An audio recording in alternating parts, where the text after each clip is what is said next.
and gentlemen, India's G20 presidency in 2023 and its role in adopting a unanimous declaration at the New Delhi summit was an indicator of India's growing influence in global politics and rising stature.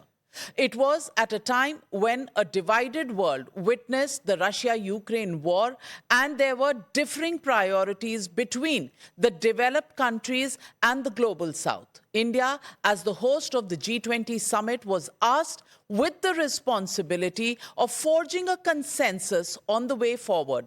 It was a diplomatic tightrope to walk, which would have required patience, negotiations, and careful maneuverings. With Prime Minister Modi's guidance and vision, India's G20 Sherpa Amitabh Kant did that unenviable job and now has written the inside story of the G20 presidency, how India scaled Mount G20. Why do you call it Mount G20, Amitabh Kant? So, Navika, I was the Sherpa to the Prime Minister. The job of a Sherpa is to take the lead on top of the Mount Everest. And in my view, G20 was nothing less than the Mount Everest.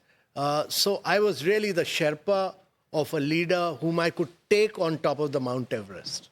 So when you first got that phone call from the Prime Minister that you are the chosen one, the Sherpa for the G20, what was the brief that the Prime Minister gave you? Well, firstly, I was quite taken aback because I was leaving Niti Aayog after almost about 7 years of that assignment. And I'd just gone to call on him. And at the end of the conversation, he asked me to take over as the G20 Sherpa. He was very clear that this has to be a very ambitious, very action-oriented, and a very decisive G20. And probably he said that this has to be the best ever G20 held. And he was his canvas was very large. He said that don't restrict it to Delhi. Do this G20 in every state and every union territory of India, which meant doing over 230 meetings in all the states and union territories of India. So on day one, he was absolutely clear that this has to be not a G20 of ordinary nature. This has to be a people's movement. This has to be a Jan Andolan, and everyone needs to get involved. Schools, colleges, you have to involve just about every student of India. And therefore, it was a very large and a very wide canvas and a very difficult one at that. And when he had this vision, and he told you the brief, which was fairly detailed from the looks of it. Yeah. Was it from day one that you started off, or did you have many sittings with him in trying to figure out what he had imagined so that you could implement it? Because you're the implementation man. You're the man who made, as tourism secretary, the line God's own country for Kerala cadre officer. And I remember meeting you in those days. How many years ago was that? Oh, that was almost 3 decades back. Just tells us my age and yours. Amitabh Kant. So God's own country, and then all the water that's passed under the bridge. Do you think this was the toughest assignment you ever got? Well, this was very difficult, very complex, because India was hosting it at a point of time when this was the post-COVID era. A large number of people across the world had lost their jobs. People had gone below poverty line. There was a challenge of climate action. There was a huge challenge of the Russia-Ukraine war.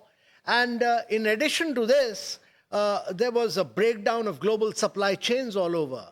So, for India to take over leadership and try and bring emerging markets on one side, the global south, G7 on the other side, Russia, China, and then countries like Turkey and Saudi Arabia on the other, all together, and to be able to weave a consensus on all development issues confronting the world was a very, very formidable challenge. Did the Prime Minister tell you on day one that consensus is your target? He was very clear. He said that we need to bring everyone together. But as the discussions progressed, as what had been worked out in Bali failed, and then our ministerials, one after another, did not succeed because of the Russia-Ukraine crisis, he was very clear, and I recall him saying that that you should tell these people that India will not work with a divided G20, and if the United Nations is not working, if the Security Council is not working, the only other forum is the G20.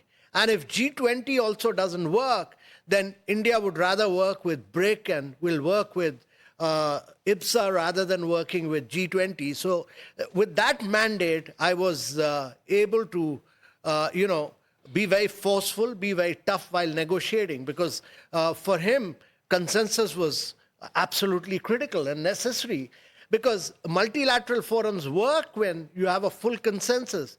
Even if one country doesn't agree, the whole agreement falls apart. And therefore, consensus was absolutely critical. And if we'd done these 230 meetings, we'd done so much of hard work, we'd involved all our states, all our people, and then not achieved consensus, that would have been a failure of all of us. And therefore, it was absolutely necessary to tell these countries that the citizens of the world, the global complexity demanded that we act like matured statesmen. So, Mr. Amitabh Kant, let me ask you, you came into this from the failure of Bali. And in your book, you write that Bali failed because there was the Zelensky factor. He arrived there, and from that moment on, it was clear consensus was something that was not going to happen. Is that why you kept all the big leaders of Russia and Ukraine out of the G20 in India? No, well, not really. Bali, the statement was a very complex, divided, that G7 feels this, Russia feels this, China feels this. So that's not a consensus statement, which fell apart. And then, in the Bali meeting, which should have been just a G20 meeting to my mind, Zelensky was invited, and he spoke for about 35 minutes, where other leaders just kept listening to him. It was a virtual address for 35 minutes. He was given 3 minutes time, but he spoke for 35 minutes. Now, when it came to our presidency... Was it a fixed match? Well, they'd almost decided in consultation with... Who had? The Indonesian leadership in consultation with G7. But when it came to our presidency, the Prime Minister was absolutely clear that this has to be G20 of the G20 countries. We don't need outsiders into this. He was absolutely clear from the word go. And that's why we stuck on with negotiating only with the G20 countries all through.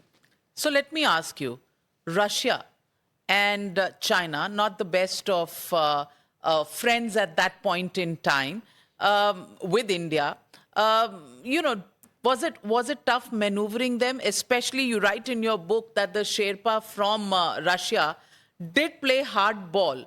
How tough was it, and how did you get around it? Well, it was very tough, firstly because China throughout the presidency was opposed on many of our terminologies. China was opposed to Vasudhaiv Kutumbakam. It was opposed to life, which was lifestyle for environment, which we were pushing for. It was opposed even to women-led development.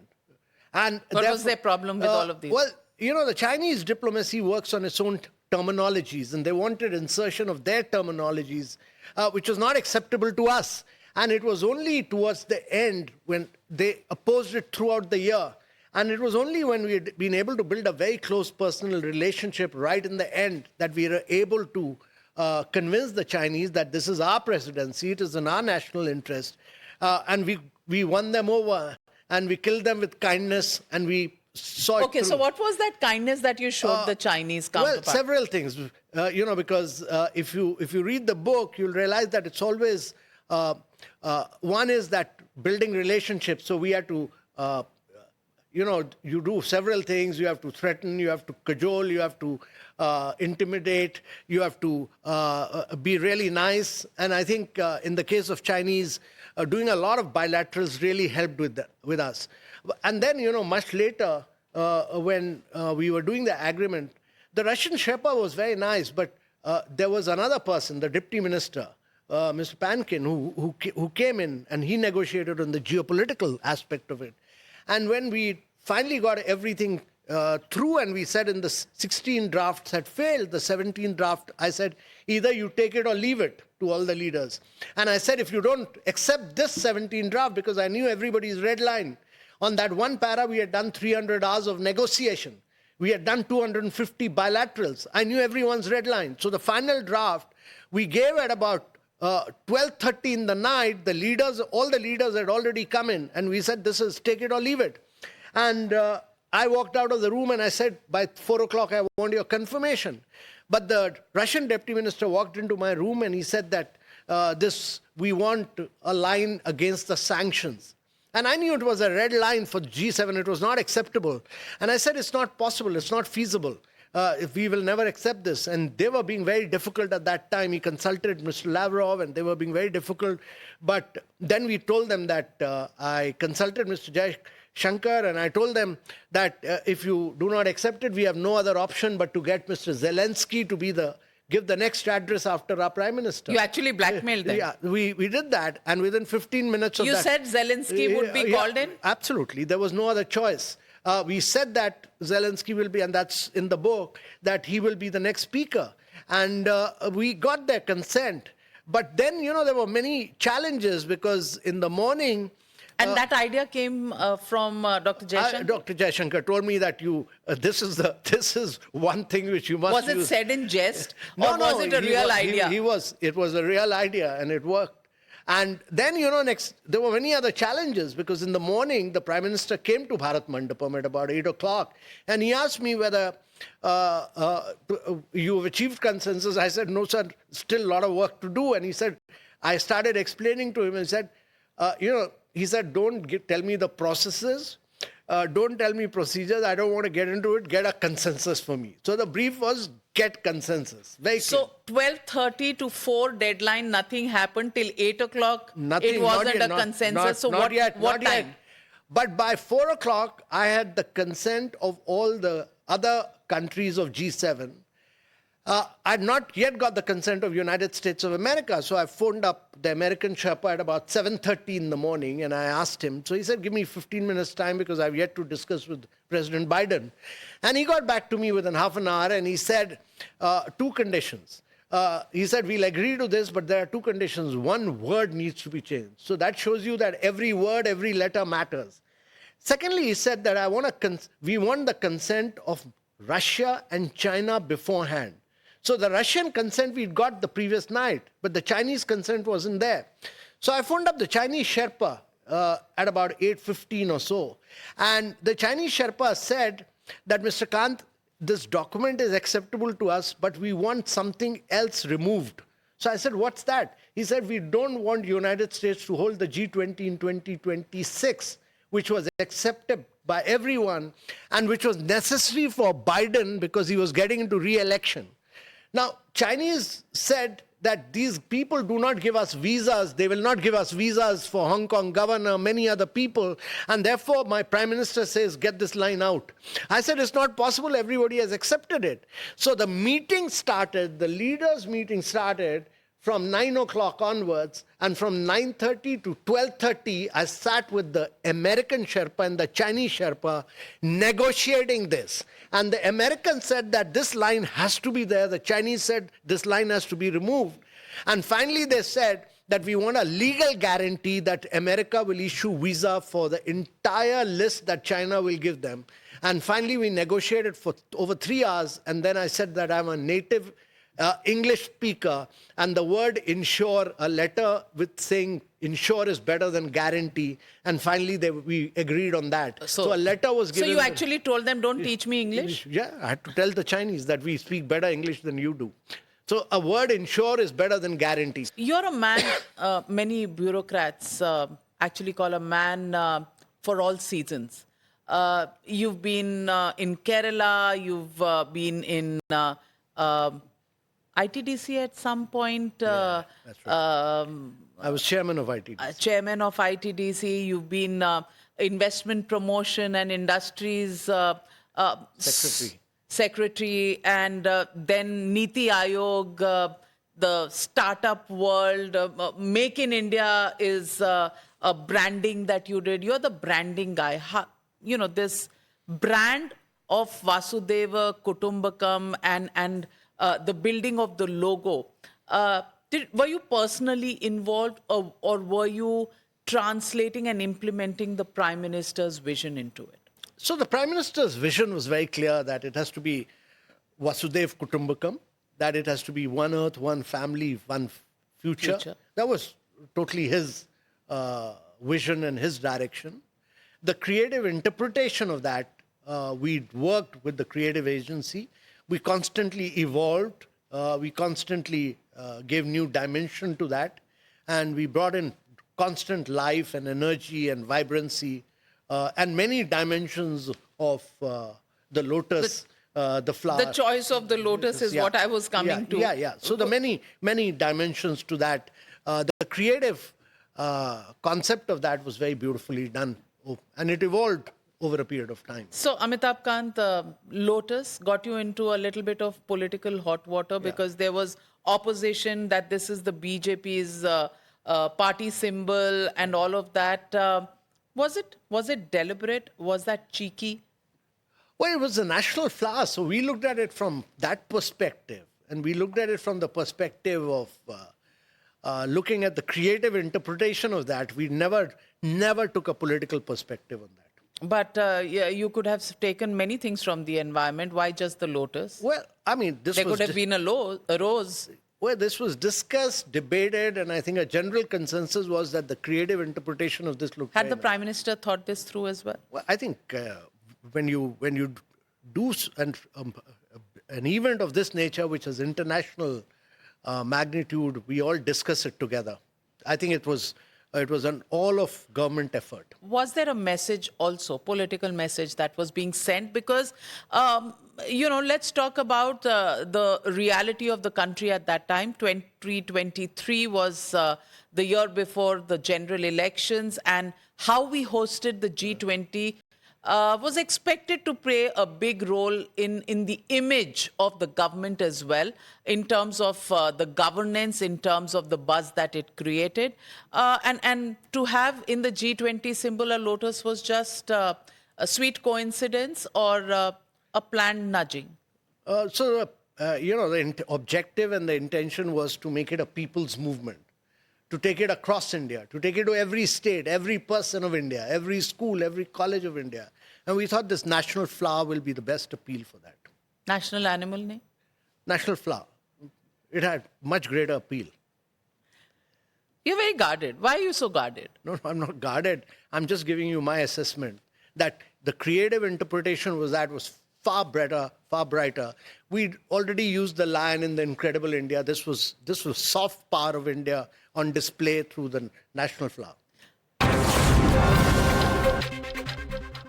Amitabh Kant, let me ask you. You've worked with every single government. You've worked with state governments, which are probably in Kerala, either the left or the Congress. You've worked in the central government in the UPA years. You've now worked with this government for the last 11 years in different roles. What are your takeaways for a bureaucrat like yourself? What has been the biggest learning experience? Where have you had the maximum amount of freedom, creativity, and ease of working with bosses? So, well, I was in Kerala and I'd landed up in a problem with the communist government there. And I was without a posting for about 10, 11 months. And as a punishment, I was given the job of Secretary Tourism because nobody had heard of Kerala as a tourism destination. And, And what created the problem? When I was a collector, I'd broken down about 450 buildings. Many illegal encroachments had been removed. One of them went on to become a major minister. I mean, that's complex. But as a punishment posting, I was posted there. But I used that as an opportunity. I've always felt that crisis was also an opportunity. So I used that opportunity to build Kerala as a destination, created backwaters, houseboats, went back to the roots of Kerala, Ayurveda, brought back the traditional Kathakali, Mohiniyattam, the traditional Kerala architecture, the traditional Kerala martial art, Kalripet, and the traditional Kerala cuisine, all that. And we made it one of the most exotic paradises of the world. God's own country. God's own country. And then, one day I got a call from the Prime Minister's office here. Mr. Brajesh Mishra came on the line, and he was the principal secretary. He said, the Prime Minister wants to go to Kerala and spend a week there. And he came and he said, no politicians, only you will be the host. So you take care of everything. So I hosted him in Kumaragam. I stayed with him for a week. And, one day we'd taken him to the backwaters, and when he came back, Mr. Brajesh Mishra told him that इस लड़के ने बहुत काम किया tourism में, इसको भारत सरकार में लाना चाहिए. तो Mr. Vajpayee turned at me and he said कि तुमने भारत सरकार के लिए अप्लाई किया? I said, no sir, मैंने नहीं किया. तो he said, नहीं, बहुत अच्छा किया, नहीं अप्लाई किया. अगर अप्लाई करते तो ब्रजेश मिश्रा तुम्हें टूरिज्म के बदले women and child welfare में भेज देते. That was the end of the story. Everybody laughed, forgot about it. I applied 1 year, 3 months later. And I was to go to the finance ministry. But when the file went to the PM, he changed it and brought me to tourism. As soon as I landed up, the New York Twin Tower blast happened. The 2001. Yes. The war in Afghanistan happened. There was attack on our parliament. One crisis after another, and there was just 10% occupancy in our hotels. And at the peak of that crisis, when there was no consumer demand, when Indonesia, Malaysia, Singapore had all stopped their campaigns, we launched the Incredible India campaign. And we drove it straight to the consumers. And that was the first. It's still being used. Yeah, so it's since then, 2001. So, it hasn't been done for the last many years, but still very vibrant and very dynamic in its nature. And then, I've been very fortunate to work. One of the chapters in that book is Leadership in Action, what I learned from the Prime Minister. Because he was my leader, I was only a Sherpa to him. And if he didn't have this big picture vision, and if he didn't have this ability to bring everybody together, and if his stature wasn't there, it would have been impossible to pull off a G20 like this. And the other thing I learned from him is that you have to be bold and risky. So we took a lot of risks as we went along. And the third was that even when a storm is brewing in a very big way, as we did while negotiating, you have to remain calm. And that we did throughout. And that's what I learned from him in a big way. And I like the way you skipped the entire UPA era. क्या बात है जो आप छुपा रहे हैं? Well, UPA era, I was a joint secretary, and I was in the Ministry of Tourism earlier period, and I had a tough time for a while, but then I was very fortunate to work with. Tough time for a while. Please tell us about it. I was very. It's a tell-all moment, and. So, I'd had a very good relationship working with Mr. Jagmohan, and we did a lot of good work in the field on tourism infrastructure, really transformed. And then the government changed, and we had another minister, and I was asked to do some things which are not feasible as chairman ITDC, and I said it's not feasible. I remember doing a story in those days. Yeah. Was that true? Yeah. You were asked to remove all black label whiskey bottles from all the duty-free shops. So it was not feasible because we can only buy liquor from the manufacturers. Otherwise, spurious supplies will come in. And I just took a stand that we are not going to buy from third parties and all that. And you were forced to buy from third parties? Yeah, we were asked to, but it was not feasible. And I just put my foot down. And fine, I was transferred out of ITDC, but that's part of life. Your minister was... at that time, if I remember, when the story was done in 2002, Renuka Chaudhary? That's right. And you were asked to buy from a third party, not the original vendor? Yeah. But we took a stand. I feel very proud of having stood firm. And I feel very proud that we, every agency in India from CVC to CBI, everybody backed us to the hilt that we had taken the right stand. Did you make a comeback? You were transferred out of ITDC. I was transferred out of ITDC, but, I remained in the Ministry of Tourism. I requested the Cabinet Secretary that I should be posted out. But Mr. B.K. Chaturvedi told me that it's not, you will remain there. That was the Prime Minister's directed that. So I remained there, but after 2 months, the Minister herself was transferred to Women and Child Welfare. That's called... justice? Well, I mean, divine justice? my view on that is I don't look at it from that, but I look at it from a perspective that you have to do the right things. You just need to stand firm on issues of integrity, and you need to stand firm on issues of what is right and correct. What next for you? Well, I'll do more writing, I'll do more traveling, and I'll do more physical exercise, do more yoga, more meditation. I'm sure there are other things in mind many people may have for you. But for now, thank you very much for this book and the insights that you've given us and readers when they read on what really transpired in those very, very tense moments and the manner in which you could actually arm twist some of the biggest countries. So when India is set now to have achieved its stature, where it actually gets noticed in the world, the inside story is all right here. Congratulations to you, and thank you very much for joining me on the News Hour Tonight. Thank you very much, Navika. Thanks a lot.